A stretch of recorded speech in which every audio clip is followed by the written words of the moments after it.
10 vjetori i Metropol Center po afrohet dhe rrugëtimi i tij gjatë këtyre viteve ka qenë me suksese, por edhe vështirësi. Metropol Center vazhdon të jetë qendra kryesore tregtare multifunksionale e pozicionuar në qendër të qytetit të Lushnjës.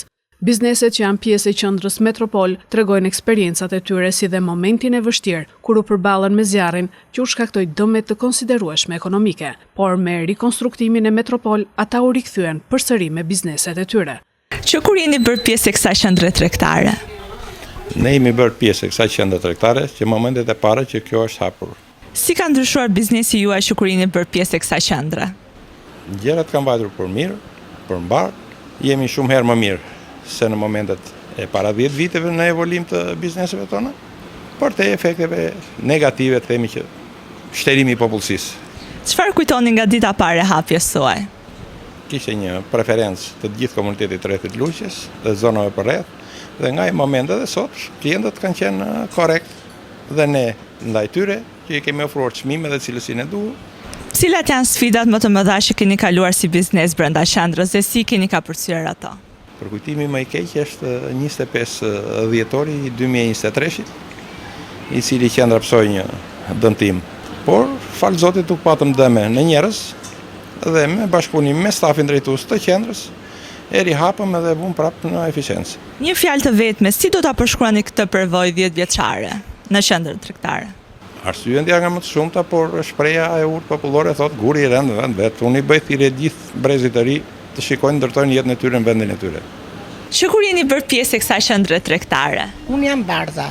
Jam bërë pjesë e kësaj qendre tregtare që ditën e parë që është hapur. Si ka ndryshuar biznesi juaj që kur jeni bërë pjesë e kësaj qendre? Biznesi ka ndryshuar gradualisht. Duke filluar që ditën e parë, ne kishim sukses në biznesin tonë.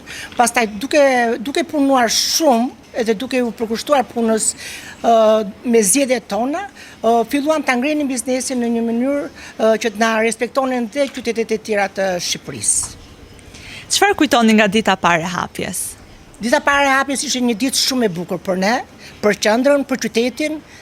Cili ka qenë momenti më i bukur që keni përjetuar gjatë këtyre viteve? Momentet të bukura kam pasur plot. Momenti më i bukur kam qenë kur klientët kanë dalë shumë të kënaqur, kanë ikur me përshtypjet më të mira, më kanë falenderuar dhe kjo është më e mira se çdo gjë që mund të ndodhi një tregtari. Cilat janë sfidat më të mëdha që keni kaluar si biznes brenda qendrës dhe si keni kaluar ato? Sfidat kanë qenë shumë të mëdha. Ka pasur uljet dhe ngritjet e veta. Po kemi qenë të Zotit që i kemi përballuar dhe do të përballojmë me shumë dashuri dhe me shumë përkushtim. Si do e përshkruani me një fjalë të vetme eksperiencën tuaj 10 vjeçare në këtë qendër? Ka qenë një rrugtim shumë i bukur. Ditëlindja e Metropol Center dhe hipermarket me 11 korrik është edhe fest për klientët dhe qytetarët tek sheshi para bashkisë, me të ftuar special Mariola dhe Jurgen Kaçani dhe me hedhjen e shorteut të madh që vjen me super çmime, përfshirë 2 Nissan, udhëtime, dhurata dhe shumë surpriza. Metropol Center është qendra tregtare që kujdeset për klientët e saj.